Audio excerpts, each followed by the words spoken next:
ایسی ہی ایک علاقے میں، ایک ملک میں کام کی بنیاد یوں پڑی کہ بھائی کام کرنا ہے، کیسے کرنا ہے؟ اب لوگ بات سنتے نہیں، تھوڑے بہت جمع ہوئے، بھائی کیا کرنا؟ بولے ایسا کرو، جاؤ سب جنگلوں میں نکل جاؤ اور رات کو اللہ سے مانگتے رہو اور فجر کو فلانی مسجدوں میں سب جمع ہو جاؤ، تو دیکھیں گے اللہ کا آپ دل میں بات ڈالتا ہے۔ رات بھر جنگلوں میں روتے رہے، اللہ سے مانگتے رہے، 5 بجے مسجد میں جمع ہوئے۔ بولے کیا کرنا؟ بولے ایک ہی کام کرنا کہ ہم تو لٹ لٹا کے آئے ہیں، کچھ بھی نہیں ہمارے پاس، اب جو ہے اسے بھی لٹاؤ، ہاتھ گاڑی اسے بیچو، سامان ہے اسے بیچو، اور ایک پیدل جماعت 4 مہینے کی اس سرے سے لے کے اس سرے تک نکالو۔ 4 مہینے کی جماعت کا ٹھیک ہے، اب سب بیچ بچا کر 4 مہینے کی پیدل جماعت نکلی، قربانی دے کر پیدل، بس جی وہی بنیاد بنی، کام کی بنیاد اس ملک میں اللہ نے اس 4 مہینے کی جماعت کو بنایا۔ اس طریقے سے بزرگوں کام ہوتا ہے، باتوں سے کام نہیں ہوتا، نہ مشوروں سے کام ہوتا ہے، کام ہوتا ہے قربانیوں سے، محنت سے، مشقت سے، مجاہدوں سے، فکروں سے کام ہوتا ہے۔ اور اللہ تعالیٰ محنت اور مشقت مجاہدے سے دین زندہ کرتا ہے، اور تعیش کے نقشوں میں بے دینی زندہ ہوتی ہے۔ فرمایا اے عائشہ، تیری نیکی کا ثواب تیرے مشقت کے اعتبار سے، جتنی تیری مشقت زیادہ ہوگی نیکی میں اتنا تیرا ثواب زیادہ ہوگا۔ اس لیے سردیوں میں ٹھنڈے پانی سے وضو کرنے کا ثواب زیادہ ہے، اندھیری راتوں میں مسجدوں میں آنے کا ثواب زیادہ ہے۔ پورے نور کی خوشخبری سنا دو، جو اندھیروں میں چل کر مسجدوں میں عبادت کے لیے آتے ہیں انہیں پورے نور کی خوشخبری سنا دو۔ اب اندازہ لگاؤ، اللہ تعالیٰ محنت پر دے رہا، قربانیوں پر دے رہا، فکروں پر دے رہا، تو ہماری پہلے فکریں زندہ ہوگی اور بعد میں کام زندہ ہوگا، اور ہماری فکریں پہلے مرے گی، بعد میں کام ختم ہوگا۔ اس کے لیے اس فکر کو لے کر ہم یہاں اکٹھا ہوئے ہیں۔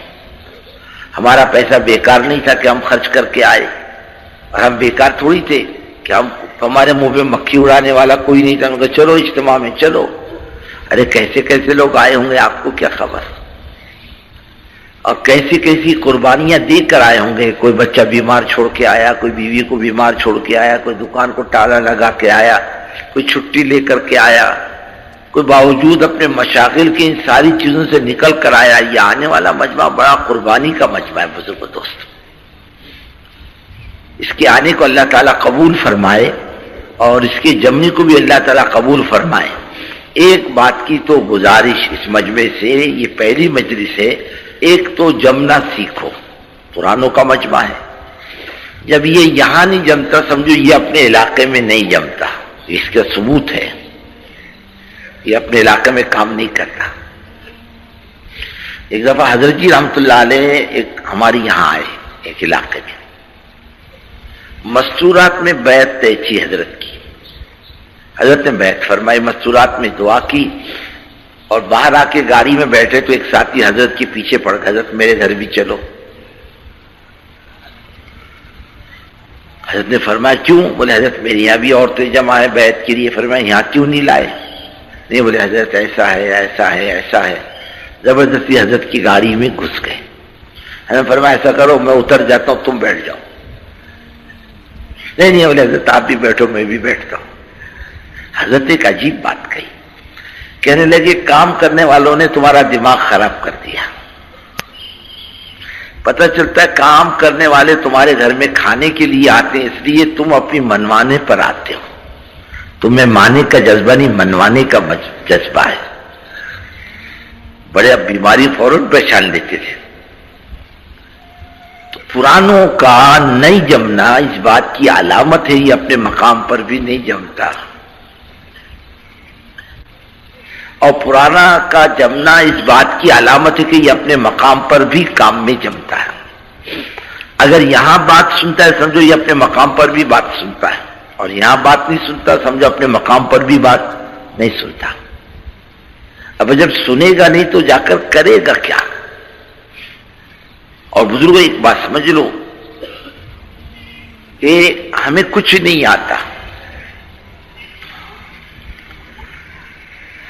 ہمارے لیے جو دن ہے وہ پہلا دن ہے کام کے اعتبار سے۔ ابھی ہم کو کام کی ہوا لگی بھی نہیں، ہمیں کچھ بھی نہیں آتا۔ سمجھو ہم تبلیغ میں پہلے دن، جب بھی آپ آؤ گے ایسا محسوس کرو گے پہلا دن ہے، آج تک میرے کو کچھ نہیں معلوم۔ اس دن حضرت مولانا یوسف صاحب رحمۃ اللہ علیہ سے کہا، حضرت میں نے آپ کو اس زمانے میں دیکھا جب آپ علم الصیغہ پڑھتے تھے، ایک کتاب صرف کی، گرامر کی، پر میں ابھی بھی وہی پڑھ رہا ہوں، یعنی میری پہلی کی کتاب ہے۔ نہ جاننے کے مزاج سے چلنا آدھا علم ہے، اور میں کچھ جانتا ہوں، مجھے سب کچھ معلوم ہے، یہ خطرے کی گھنٹی ہے۔ اللہ کو یہ بات پسند بھی نہیں آتی کہ میں کچھ جانتا ہوں۔ حضرت موسیٰ علیہ السلام جیسے نبی کہیں بات کر رہے تھے، کسی نے کہا ہے اللہ کے نبی اس وقت روئے زمین پر سب سے زیادہ عالم کون ہے، جاننے والا کون ہے؟ فرمایا میں۔ بس اللہ کو یہ بات پسند نہیں آئی، تم نے یہ کیسا کہہ دیا کہ میں؟ پھر جاؤ ہمارے ایک فلانے بندے کے پاس، یہ علامتیں ہیں، جا کر ملاقات کرو، ان کے ساتھ رہو۔ ٹھیک ہے، اللہ کا حکم ہے۔ حضرت خضر سے جوڑی کر دی۔ حضرت خضر نے کہا میرے ساتھ رہنے کی ایک شرط ہے۔ بولے کیا؟ جو کچھ ہوتا ہے دیکھتے رہو، بولنا مت۔ تم نے بولا کہ تمہاری ہماری چھٹی۔ بولے ٹھیک ہے، چلے۔